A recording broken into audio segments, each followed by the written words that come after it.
Okay, just be a minute.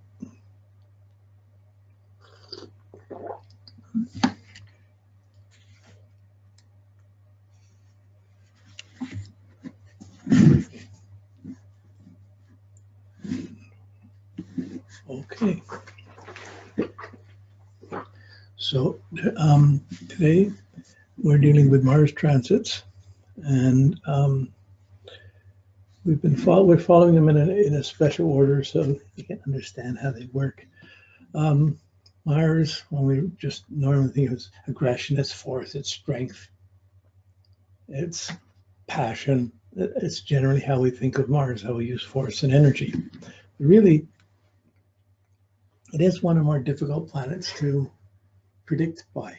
I mean, it has this very specific kind of energy, but there's hundreds, if not thousands, of applications at any time. So really have to think about why it's easy. Well, it's explosive, it's violent thing, and you can see disruptive things that happen, but that's not really the sequence of how we're maturing and developing, evolving through our experiences. So think of Mars, the warlord. I think of Mars, the fighter.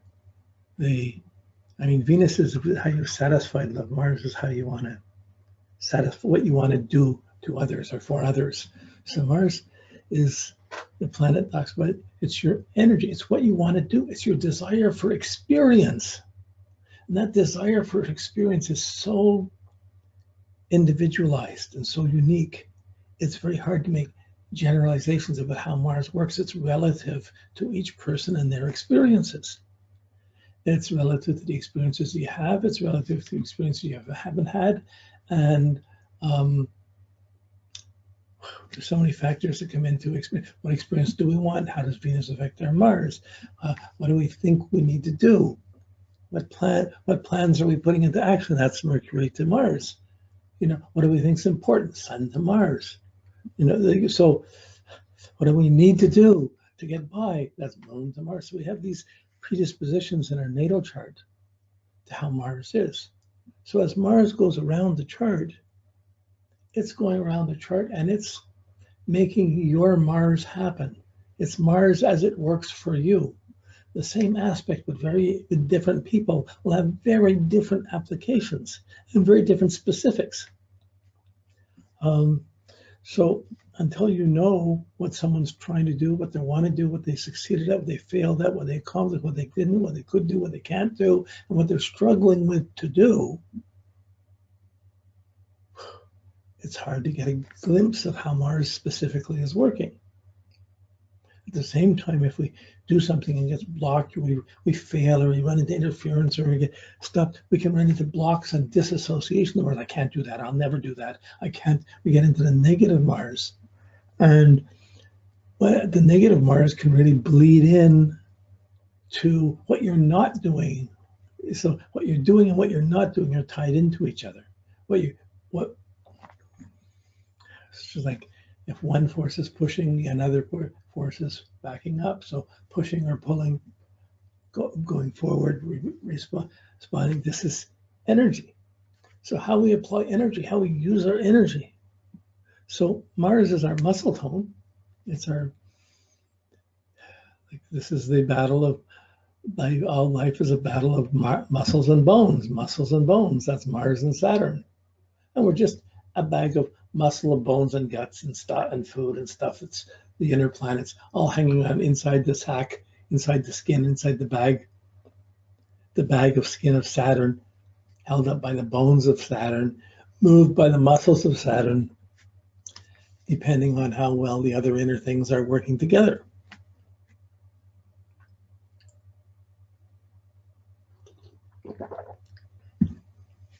Now,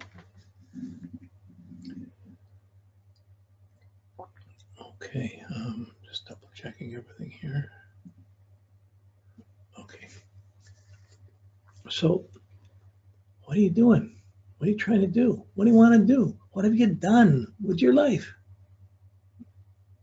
What are you doing now? What did you do last year? What did you do 10 years ago? What did you do when you were 17, when you were 30, when you were 5? These are all things we're doing, and it's very different, the things we want to do at different ages. So, and how many of us do things perfectly or pull off? To do something perfectly usually requires a lot of planning and a good understanding and a good outlook and ability to work towards it. So you need Jupiter and Saturn to work together with the Mars when it works best. And any deviation from that, well, it's a deviation from what you're capable of doing. Or it starts taking up time, Saturn. It starts becoming more of an effort to get things done, or you start feeling, I can't do as much, or you're trying to do too much and you're getting over aggressive and you're over pumped with Jupiter. There's so many factors coming in that's affecting what we do. So we have the outer responsibilities of Saturn and duties and time demands, and we have the understanding of those as Jupiter directing our Mars. But we also have our Venus, our desires, our thoughts, our inner strategies, Mercury, our feelings and needs, Moon, that are all seducing and trying to direct Mars too. So there's an inner and outer fight pushing our Mars, pushing us to act.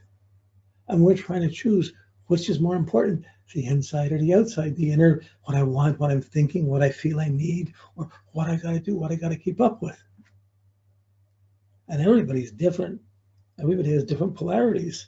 It comes back to the Mars in your natal chart and the circumstances around it and what's important and what motivates you. And like without this good understanding of the natal chart, you're just winging it with Mars. So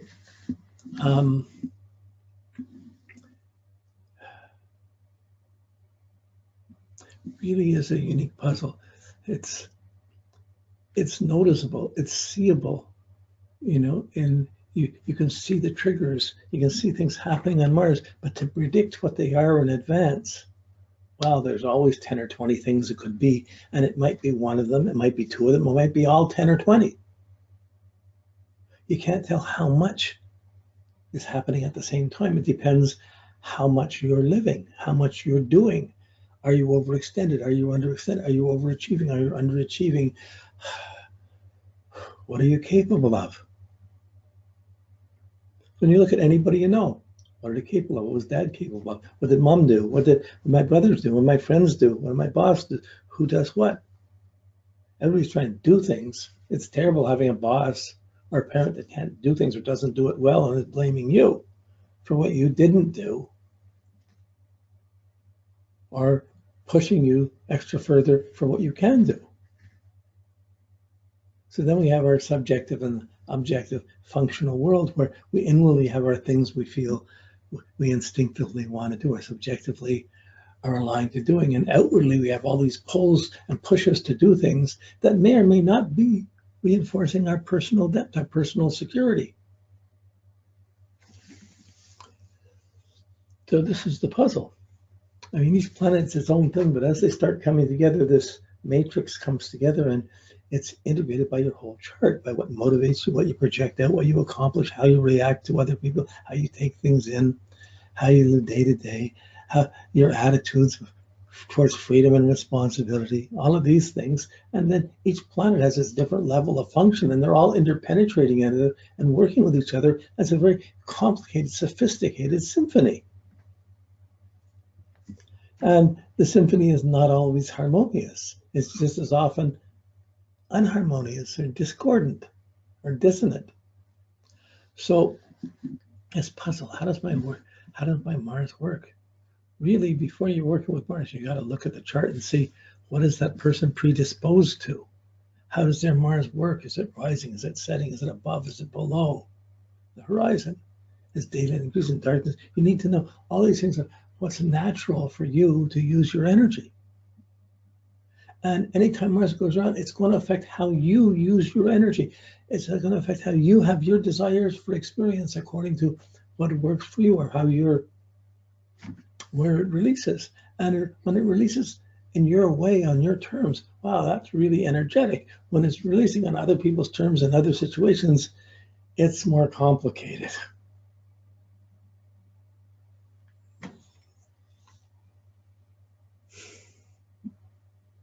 How do you know if you can do something or if you can't do something? Oh, I can't dance. I won't go to the dance floor. I can't dance. Well, usually there's all kinds of conditions, what we feel, what we like, what we want, how we perform, how we don't. Well, let's ride a bike. I've never ridden a bike. I can't ride a bike. Well, get up and try it. Oh, no, I wouldn't try it. Oh, yeah, I'll try it. Smash. Oh, geez, I should have done this. So, like, we learn Jupiter from experience. The more experiences we have, the more we've learned. So the people who have been most battered and mashed and tangled and hassled by life, have those challenges in life, often develop in time the greatest wisdom. They learn from their experience. There's a lot, but wisdom, Jupiter is not always a respecter of age of Saturn. There's a lot of old fools out there thinking they can do things they can't or trying to do. So some people get caught in ego patterns and they can't get past them. We impose other restrictions and limitations on what we can do or can't do. It gets imposed from inside of us, it gets imposed from outside of us. When our energy going out gets blocked, it gets frustrated and angry and aggressive inwardly. It gets inward aggression, anger, impatience, restlessness, sarcasm. So many ways you can get mad or angry. And what good comes out? As soon as you're mad or angry, you may push to do a lot, you may fight to do a lot, but you're already impaired in terms of the clear use of your energy, getting a clear experience. Anything we do, everything we do, there's 24 hours in a day. We do a lot of things every day. And each minute is a chance. What am I doing? What am I doing? And we try and fit some things in, take long times, and we may not have time for them. We try and leave out the little things we don't have to do. Each one of the things costs. There's a huge effect on our balance of energy.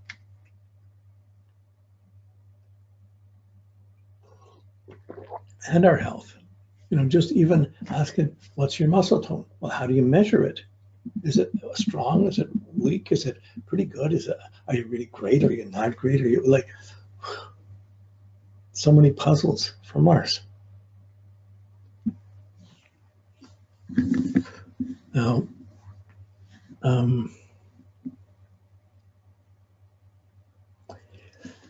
so okay, Mars is a 2-year cycle. Really, it's a little bit less than 2 years. So it's about maybe a month less than 2 years, or 40 days less than 2 years. Okay. And so when we're looking at a 2-year cycle, okay, we're born. We come into our body, we take our first breath, we become separate from our mothers and our own unique individual separated from our mothers. And in that first pressure of being born, through the cervix, through the pressure, all that pressure, it squeezes us till boom, our heart starts pumping on its own and we're forced to breathe and suck it up and breathe on our own. So our muscles start working for ourselves. I mean, our heart's beating inside when we're inside the body before birth. But really, my action starts from the minute I'm born on. So your natal chart is what you're starting with at the minute you're born. And not everybody's born in the same circumstances, with the same attitudes, with the same textures. Everyone's different.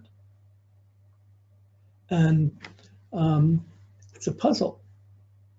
Not everybody's born strong. Some people are born weak. Some people are more stronger than others. Some are bigger than others. Some are smaller. It takes more effort to be bigger than smaller.